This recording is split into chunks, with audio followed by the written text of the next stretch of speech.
For most of her life, Emma Carter believed there was nothing stronger than family. She grew up in a modest suburban home where love was never spoken loudly, but was shown through small acts of kindness. Her father worked long hours at a construction company, while her mother managed a local bakery. They weren't wealthy, but they had enough, and Emma never complained. As the oldest child, Emma naturally became the responsible one. She helped her younger brother, Ryan, with homework, took care of household chores, and spent weekends visiting her grandmother, Margaret.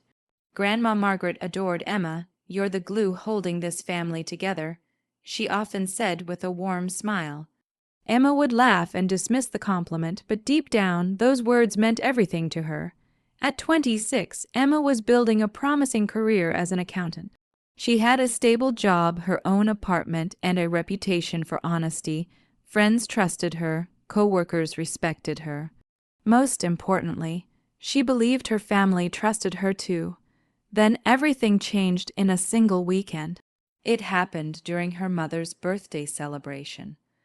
Relatives filled the house with laughter, music, and conversation. Emma spent the entire day helping prepare food and organizing decorations. By evening, everyone seemed happy. But the next morning, panic erupted. Her mother discovered that a small locked box containing nearly $20,000 in savings and several pieces of inherited jewelry had disappeared. The house instantly transformed from a place of celebration into a crime scene. Everyone searched every room. Closets were emptied, drawers were inspected. Questions flew from every direction. No one could understand how the valuables had vanished. Then Emma noticed her father's expression change. It was subtle at first. A glance, a pause, a suspicious look.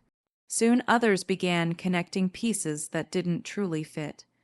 Emma had helped clean the house after the party. Emma knew where the box was stored. Emma had briefly been alone upstairs. The accusations started quietly. Then they became louder. What if someone in the family took it? An aunt suggested. The room fell silent.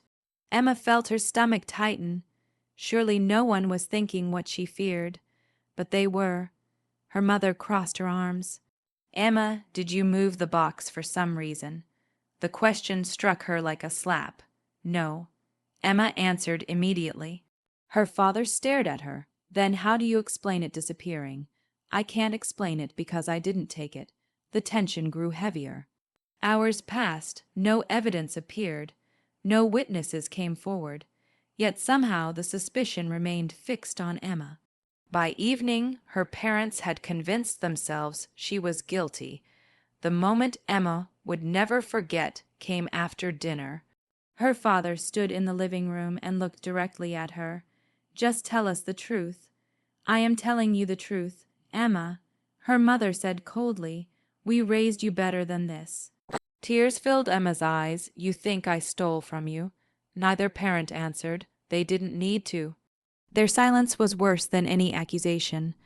The daughter who had spent years helping them, supporting them, and loving them suddenly felt like a stranger in her own home. Over the next few days, relatives called. Some demanded explanations. Others offered judgment, disguised as concern. Rumors spread quickly. Emma's name became attached to one ugly word, thief. No matter how many times she denied it, nobody listened. What hurt most wasn't losing her reputation. It wasn't the whispers. It wasn't even the humiliation. It was realizing that the two people she trusted most in the world had chosen suspicion over faith. Standing outside her childhood home one rainy evening, carrying a suitcase and fighting back tears, Emma looked at her parents one final time. "I didn't take anything," she whispered. Her mother looked away. Her father closed the door, and just like that, the family she had spent her entire life loving stopped believing in her. Emma walked into the darkness alone, unaware that the lie that destroyed her life would continue for the next 5 years. The first year after leaving home was the hardest period of Emma Carter's. Life, every morning, she woke up hoping the nightmare would end. Every night, she went to sleep wondering how the people who knew her best could believe the worst about her. The accusation followed her everywhere. Family members stopped calling. Old friends became distant. Some people avoided her completely, while others pretended to be supportive, but secretly believed the rumors. The word thief had attached itself to her name like a shadow she couldn't escape. At first, Emma tried to fight back. She called her parents repeatedly. She sent messages explaining her innocence. She begged them to listen. But every attempt ended the same way: silence. Eventually, she stopped trying. If her own parents refused to trust her, what chance did she have of convincing anyone else? The loneliness was unbearable. Birthdays came and went without a single call from home. Thanksgiving dinners became evenings spent alone in her apartment. Christmas was the worst. While families gathered around decorated trees and exchanged gifts, Emma sat by herself watching old holiday movies, pretending the pain didn't exist. Yet somehow she survived. She threw herself into her work. Long hours became her escape. Numbers made sense. Spreadsheets made sense. The office made sense. People, however, did not. Over time, her dedication paid off. She earned promotions. She gained the respect of her colleagues. By the third year, she had become one of the most trusted financial managers at her company. Ironically, strangers trusted her with millions of dollars, while her own parents still believed she had stolen from them. The contradiction never stopped hurting. Meanwhile, back in her hometown, the story continued to grow. Whenever relatives asked about Emma, her parents gave the same answer: "She stole from us." 5 years passed, yet they repeated the accusation as if it had happened yesterday. Some relatives questioned whether the evidence had ever been sufficient. Others wondered why Emma would suddenly commit such a crime after years of being responsible. But Emma's parents refused to reconsider. Believing they had been wrong would mean admitting they had destroyed their daughter's life. And that was a truth they weren't ready to face. There was someone else carrying a terrible burden. Ryan, Emma's younger brother. Every day he lived with a secret that slowly poisoned him from the inside. The missing money, the stolen jewelry, the accusation, he knew exactly what had happened. He knew because he was responsible. 5 years earlier, Ryan had accumulated thousands of dollars in gambling debts. Desperate and terrified, he had stolen the family savings and sold several pieces of jewelry. At the time, he had convinced himself he would replace everything before anyone noticed. But when the theft was discovered, panic consumed him. Then something unexpected happened. Suspicion shifted toward Emma. Ryan remembered standing silently in the living room as his sister desperately defended herself. He remembered the tears in her eyes. He remembered wanting to speak, but fear won. One lie became two. 2 became 10, then hundreds. Eventually, the truth became harder to tell than the lie. Now, every family gathering felt like punishment.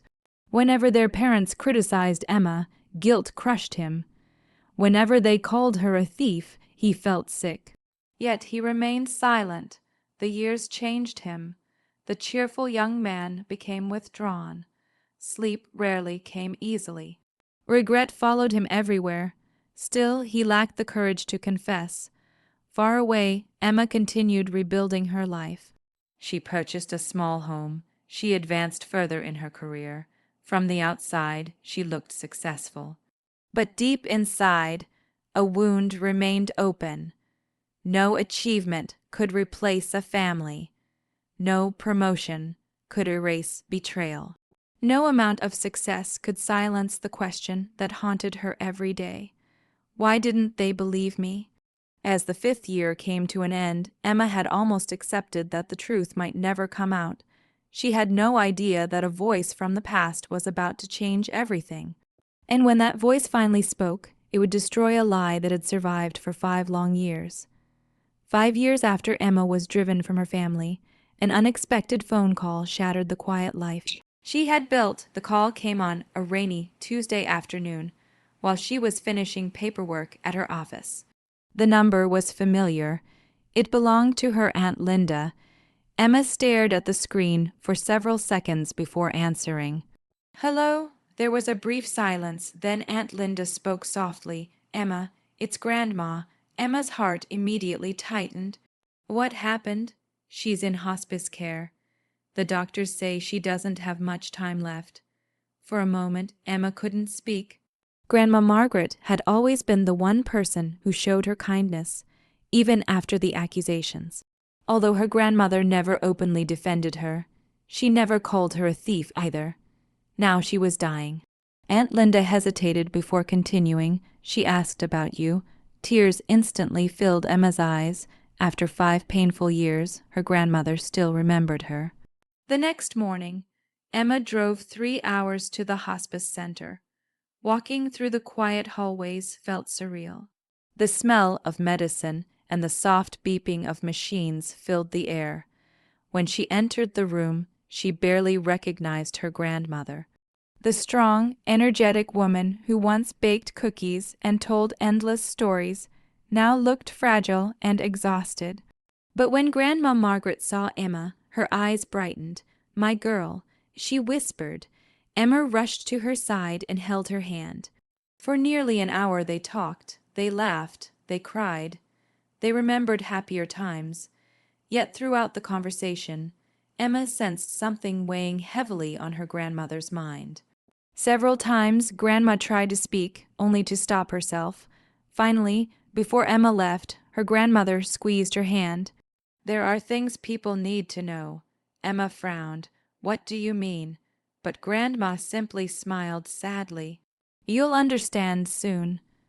3 days later, Grandma Margaret passed away peacefully in her sleep. The entire family gathered for the funeral. It was the first time Emma had seen her parents in years. The reunion was painfully cold. Her mother offered only a brief nod.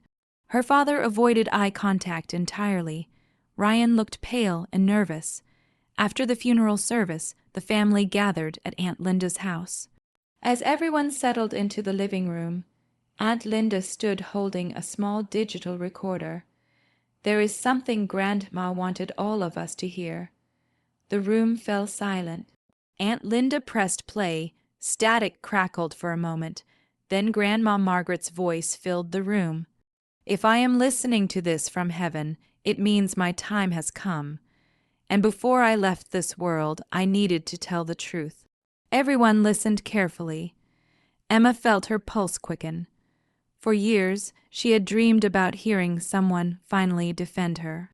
Then came the words that changed everything. 5 years ago, when the money and jewelry disappeared, I saw who took them. The room froze. Emma's mother gasped. Her father sat upright. Ryan's face turned completely white. Grandma continued. "I stayed silent because I believed the truth would come out on its own. Instead, an innocent person suffered." Emma felt tears forming. Her hands trembled. The recording continued. The person who stole the money was not Emma. It was Ryan. A collective shock swept through the room. Several relatives stared at Ryan. Others looked toward Emma in disbelief. Grandma's voice remained calm. "I saw Ryan enter the study that night. Days later, he came to me crying and admitted everything. He told me about gambling debts and begged me not to tell his parents. I made the biggest mistake of my life by protecting him." Ryan lowered his head. His entire body shook. Grandma continued speaking. "Emma never stole a single dollar. She was innocent from the beginning. Yet she paid the price for a crime she never committed." Silence filled the room. The weight of 5 years of lies suddenly crashed down on everyone. Then the recording ended with one final sentence. "If you truly loved Emma, tell her you're sorry before it's too late." The room remained silent for several seconds. Then a broken sob echoed through the house. Ryan stood up. Tears streamed down his face, and finally, after 5 long years, he confessed. Grandma was telling the truth. He whispered, "I did it. Emma was innocent all along." Ryan's confession hit the room like a thunderclap. For several seconds, nobody moved, nobody spoke. The only sound was Ryan's uncontrollable sobbing. "I was scared," he said, wiping tears from his face. "I owed money. I thought I could replace everything before anyone noticed. When Mom and Dad started suspecting Emma, I wanted to tell the truth, but I couldn't." His voice cracked. "Every day after that became harder. I destroyed her life because I was a coward." Emma sat frozen. For 5 years she had imagined this moment, 5 years of sleepless nights, 5 years of loneliness, 5 years of being judged for something she never did. And now the truth stood in the center of the room. Undeniable, painful, complete. Slowly, Emma turned toward her parents. The expressions on their faces were unlike anything she had ever seen. Her mother looked devastated. Her father appeared as if the ground beneath him had disappeared. The certainty they had carried for 5 years was gone. In its place stood a terrible truth. Their daughter had been innocent all along. Her mother began crying first. Deep, broken cries filled with guilt. "Oh my God," she whispered, "what have we done?" Emma watched silently. For years she had dreamed about hearing those words. Yet now that they had finally arrived, they brought little satisfaction. No apology could return the birthdays she missed. No confession could erase 5 years of rejection. No amount of regret could undo the moment her father closed the door on her. Her father slowly approached. His eyes were red with tears. "Emma," he said quietly. She looked at him.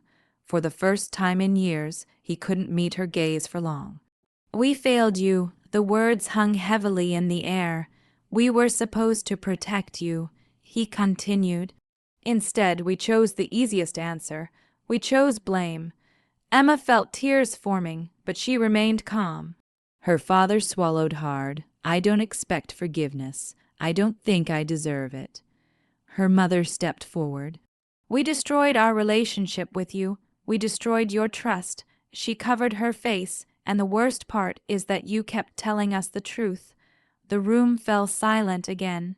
Several relatives who had once whispered about Emma now looked ashamed. Some couldn't even look at her.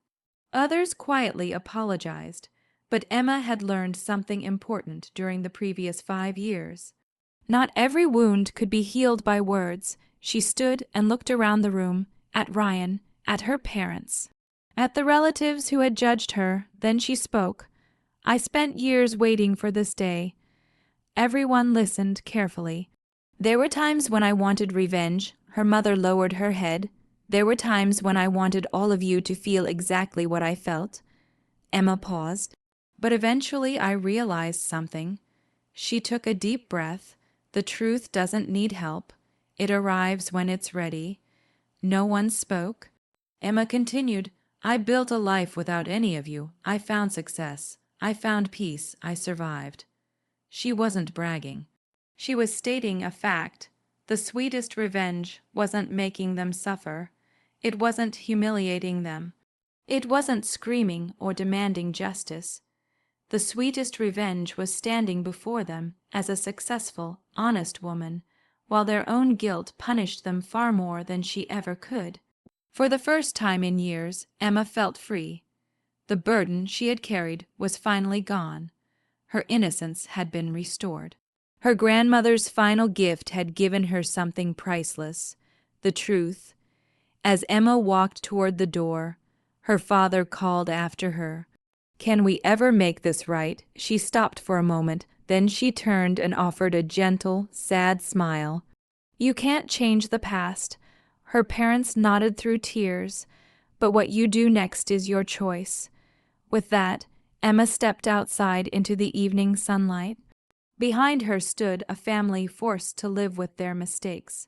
Ahead of her stretched a future no longer shadowed by lies. And as she walked away, she finally understood something her grandmother had wanted her to learn all along. Truth may be slow, But when it arrives, it changes everything.